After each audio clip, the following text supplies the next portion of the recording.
Assalamualaikum warahmatullahi wabarakatuh. Alhamdulillahil badi'il hadi ila bayani mahya'ir rasyadi amadda arbaban nuha wa rasama syamsal bayani fi suduril ulama. Ashhadu an la ilaha illallah wahdahu la syarika lah wa ashhadu anna Muhammadan abduhu wa rasuluh. Rabbi shrah li sadri wa yassir li amri wahlul 'uqdatam min lisani yafqahu qawli. Saudara-saudara pemirsa TV Andalas yang dirahmati Allah Subhanahu wa taala. Bersyukur kita kehadirat Allah Subhanahu wa taala karena kita masih diberikan kesehatan, kesempatan, sehingga kita masih dapat melaksanakan aktivitas kita. Semoga segala bentuk aktivitas yang telah kita lakukan bernilai ibadah di sisi Allah Subhanahu wa ta'ala. Salawat beriring salam ke ruh junjungan baginda Rasulullah sallallahu alaihi wasallam yang selalu kita harapkan syafaatnya, terlebih-lebih nantinya di hari yauma la yanfa'u malun wala banun illa man atallaha biqalbin salim. Suatu hari yang tidak berguna lagi harta, pangkat, jabatan, melainkan hati yang sejahtera menghadap Allah Subhanahu wa taala. Baiklah saudara-saudara pemirsa TV Andalas yang dimuliakan oleh Allah Subhanahu wa taala. Pada pertemuan kali ini kita membahas sebuah tema yang berjudul 5 golongan yang dikhawatirkan akan mendapatkan su'ul khotimah.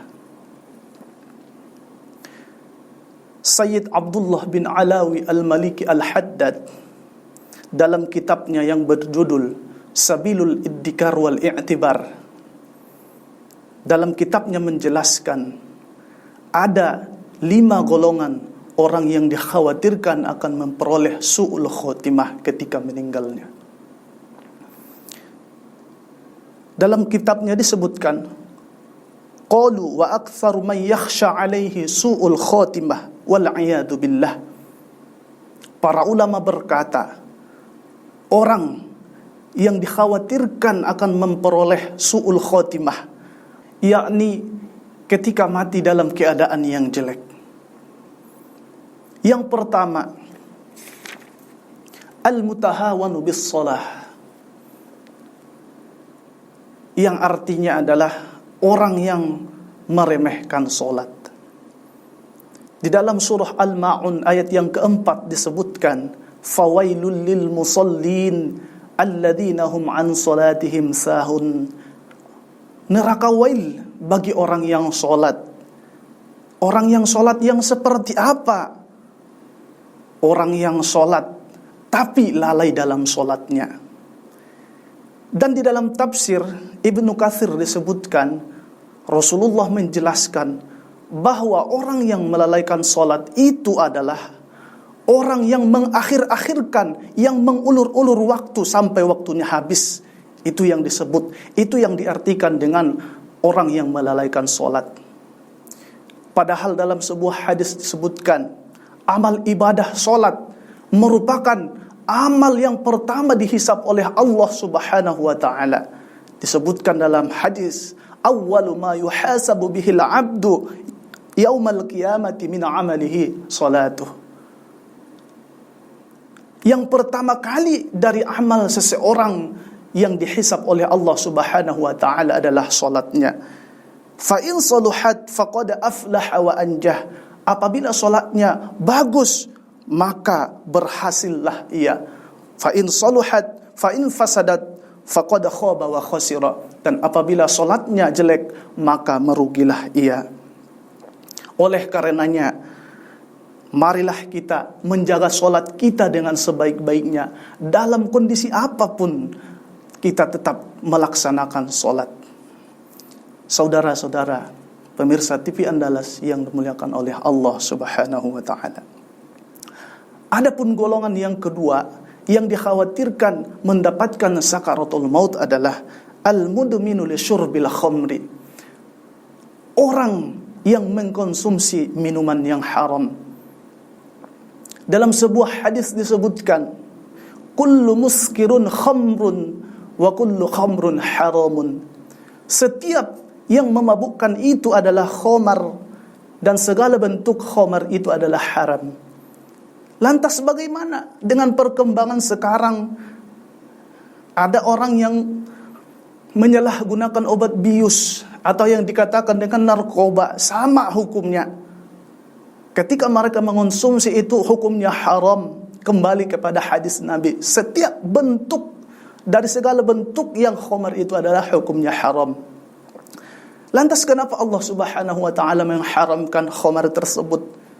Pada hakikatnya orang yang mengkonsumsi khamar itu dapat merusak dirinya sendiri, bahkan merusak diri orang lain. Pemirsa Andalas TV yang dimuliakan oleh Allah Subhanahu wa taala. Kemudian golongan yang ketiga yang dikhawatirkan mendapatkan su'ul khotimah adalah wal aqu liwalidayhi. Adalah orang yang durhaka kepada kedua orang tuanya. Dalam sebuah hadis dijelaskan, su'ila Rasulullah sallallahu alaihi wasallam 'anil kaba'ir, qala al-isyraku billah wal aqu liwalidayhi wa uququl walidain. Rasulullah sallallahu alaihi wasallam ditanya tentang dosa besar. Beliau menjawab, syirik kepada Allah Subhanahu wa taala. Kemudian Rasulullah juga mengatakan durhaka kepada kedua orang tua. Oleh karenanya sangat masuk akal jika perbuatan durhaka kepada kedua orang tua, khususnya kepada ibu, merupakan dosa besar. Hal ini disebabkan karena kelahiran anak manusia ke dunia ini melalui mereka dengan segala jerih payah dan bentuk tanggung jawab dari dunia sampai akhirat nanti. Pemirsa Andalas TV yang dimuliakan oleh Allah Subhanahu wa taala, golongan yang keempat yang dikhawatirkan mendapat su'ul khotimah adalah walladzi yu'dil muslim, orang yang menyusahkan orang muslim atau orang yang mendolimi orang muslim. Dalam sebuah hadis disebutkan, wa amma adh-dhulmu alladhi la yatsrukuhu Allah fa bidzulmil ibadi ba'dhum ba'da. Adapun kedaliman yang tidak didiamkan oleh Allah Subhanahu wa taala adalah perbuatan zalim manusia kepada manusia yang lain. Adapun golongan yang kelima yang dikhawatirkan mendapatkan su'ul khotimah adalah al-musirruna 'alal kaba'ir wal maubiqat alladzi lam yatubu ila Allah minha. Yang artinya adalah mereka yang secara terus-menerus mengerjakan dosa besar namun mereka tidak mau bertaubat kepada Allah Subhanahu wa taala. Demikianlah materi kita pada hari ini. Semoga kita bisa mengamalkan dalam kehidupan kita sehari-hari, dan semoga Allah Subhanahu wa taala menjauhkan kita dari 5 golongan yang tersebut. Barakallahu li wa lakum fil Qur'anil azim.